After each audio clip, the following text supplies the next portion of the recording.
What's the most excruciating, most frustrating assumption people make about women in leadership? For me, I think sometimes the belief that we're superwomen and we can do it all. And in fact, that's not actually true. We're pretty ordinary women trying to juggle multiple things. We just make it look smooth. Like ducks. And I think people actually genuinely want to know that we're not perfect. People assuming that women want to have it all and they want to be all things to all people all of the time. One of the most triggering assumptions that people have about women in leadership is somehow they need to be fixed, further developed, grown.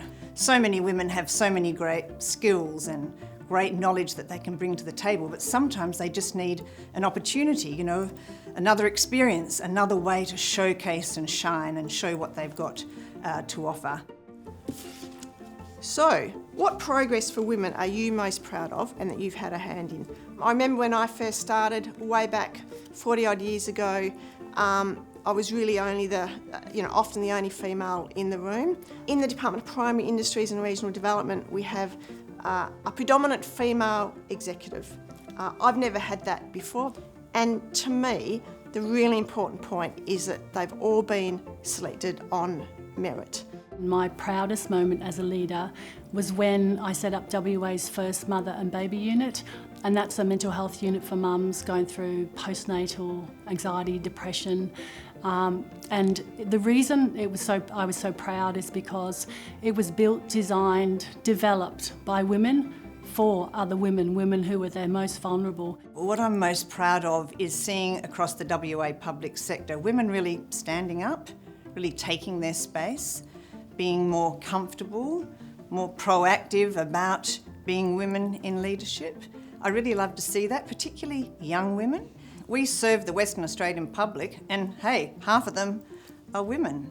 And how we approach those services, how we interact with people can just be better informed when you have different voices, people from different backgrounds. The day we came to launch the mother-baby unit at King Edward, my staff anointed me with a tiara and a wand, and it was to say to me, look what we did together, and if I'm having a bad day, I look at it and I know that anything's possible because they believed in me. A little bit of magic. What leadership traits are needed going forward that may not have been on the list in the past 5 years? For me, the cream of the crop leaders that I work with, really good social intelligence. It's a practice. It's that ability to sort of read what's happening in a social situation, not just what people are saying to you. If you've got high levels of social intelligence, it's going to make you better at negotiations, motivating people, having good ideas land. Clarity. I think people are often frightened to be really clear about what they think and what their views are, and when you're leading people in a quite a tense environment, clarity is just so important. Courage, I think we need to be braver. I think we need to be brave about how we show up in the world. Share an experience where you turned a failure into a learning opportunity. What an interesting question. I don't do failure very well, but what I have learned to do is to fail quickly, learn quickly and make some adjustments. I don't actually see things as failures. I figure you're either succeeding or learning. My Zen cat, as I call it, which is my statue of a cat that my two sons gave to me, and they gave it to me a little while ago, so not in this job, but I think when they could see that work was at times overwhelming for me, and I have that cat on my desk now, and anytime I'm about to do something difficult, and it reminds me to just take a breath for me and for them. Who are our biggest allies? Other women or men? Well, you might not like my answer, but I reckon it's not about women or men.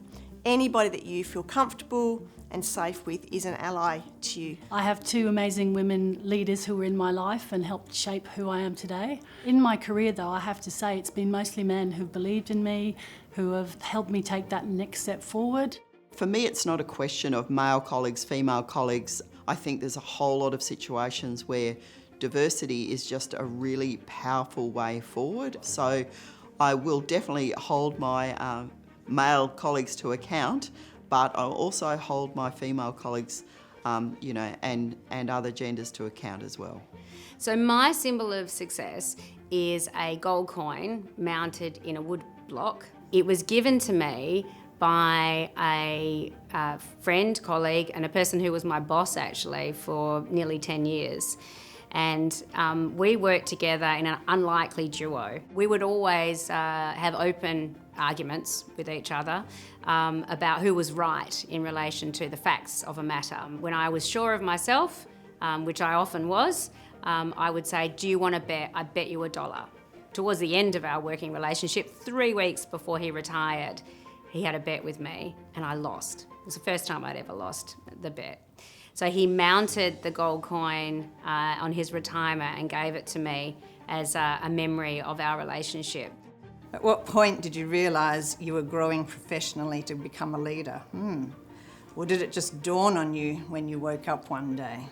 I became a deputy principal female, it was called, because there was deputy principal male, deputy principal female.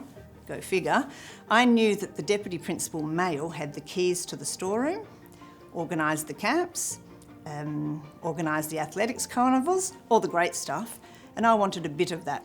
So when I arrived, I said to the new principal, introduce myself, I'm Sharon O'Neill. I just want to let you know I don't do tears, tampons and tea towels. And he just sat back. It was a great moment. And he had a choice to make, to back me or to shut me down, and he backed me. I'm ever so grateful about that.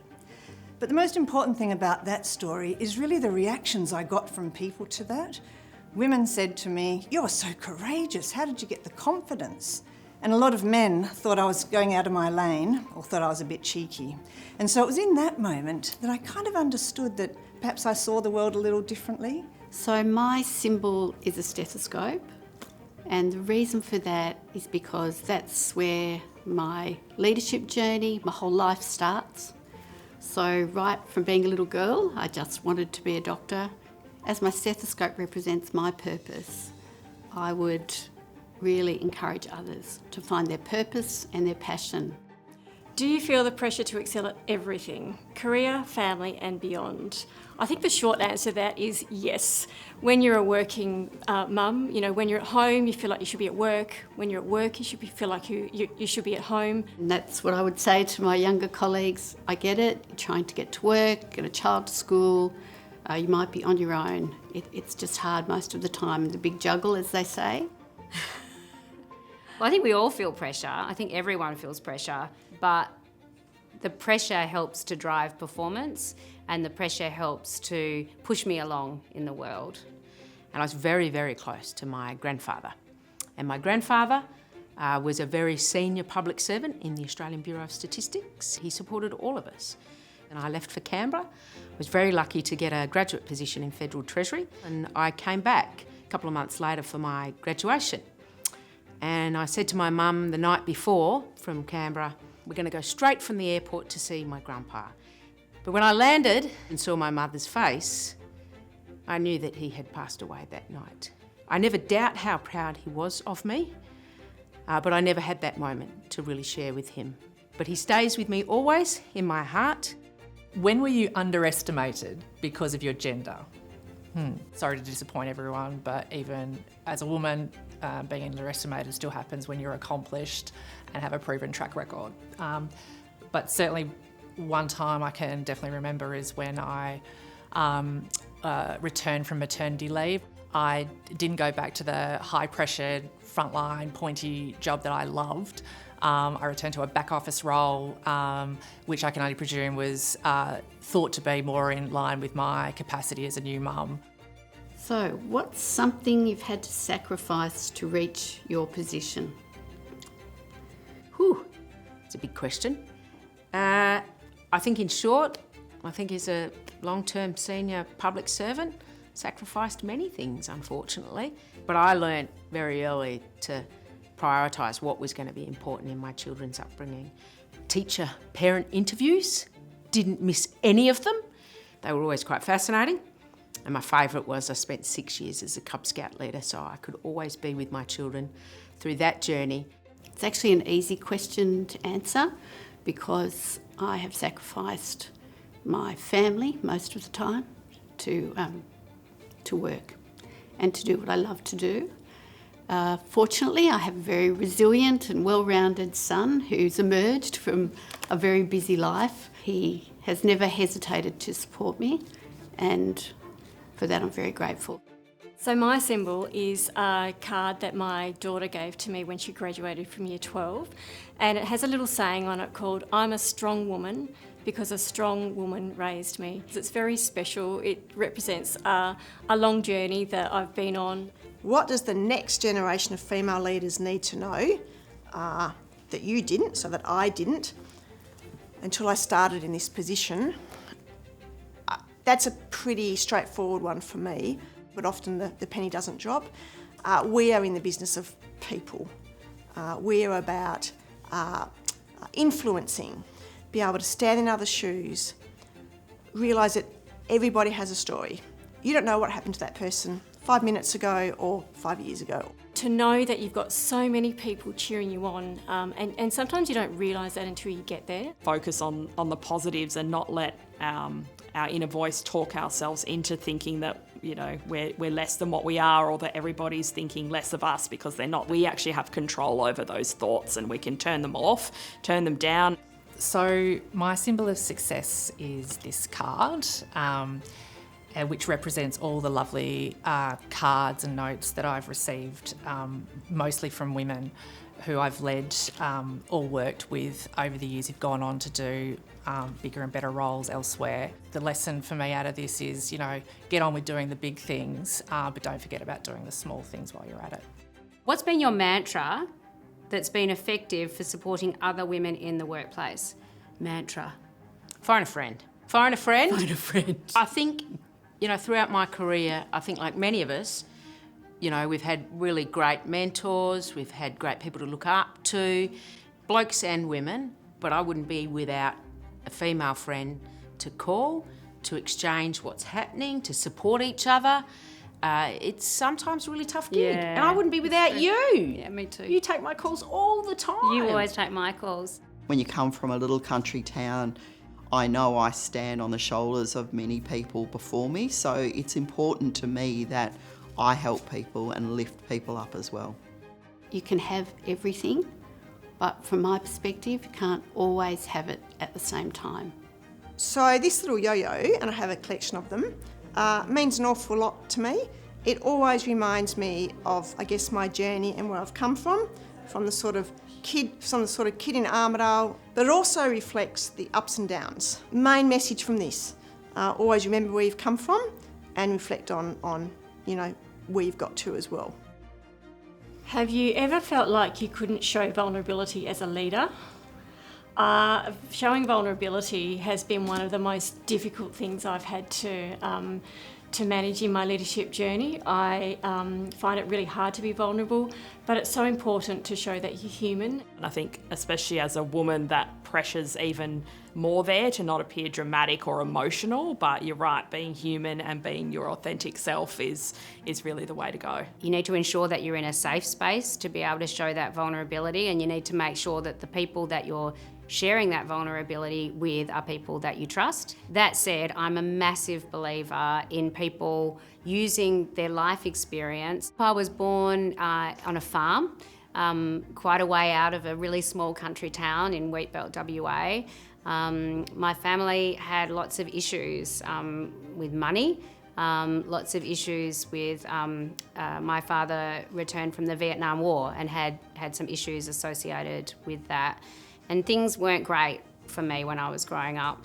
When I was in my early teens, I ended up not having anywhere to live. And for a long time, I couldn't be honest and open with people about that because I felt ashamed. But I realised that actually owning and talking through with people and being honest with people about who I was as a person helped me connect with other people.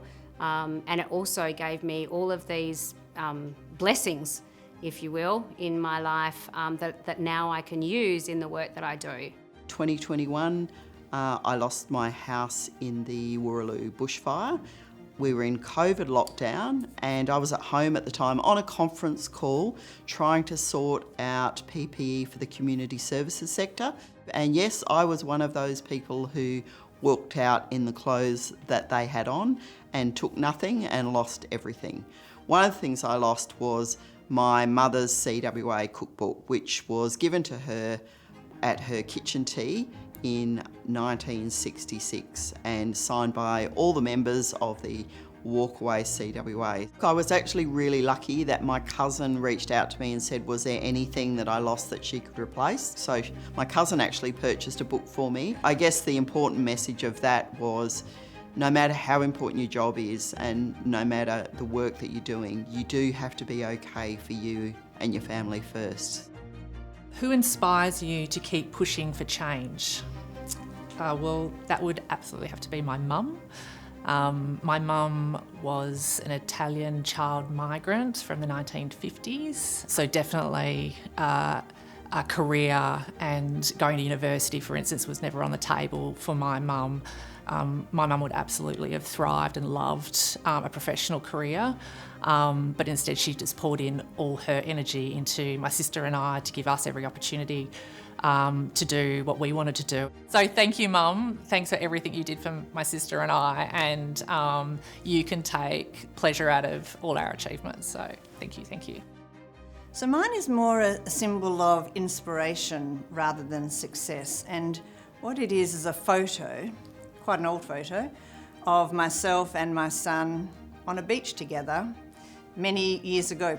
And what it reminds me of is this moment where I was at home, he was very young, we were having a moment, probably because he hadn't picked up his towel or his bathers or some toys, and so I was obviously not happy.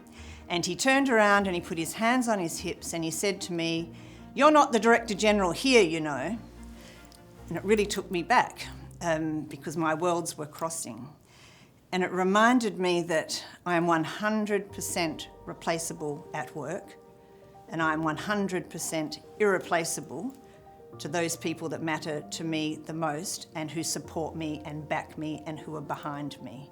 And that can happen in all different ways, in different families, in different friendship groups, and whether you work part-time, full-time, or whatever it is, it doesn't actually matter.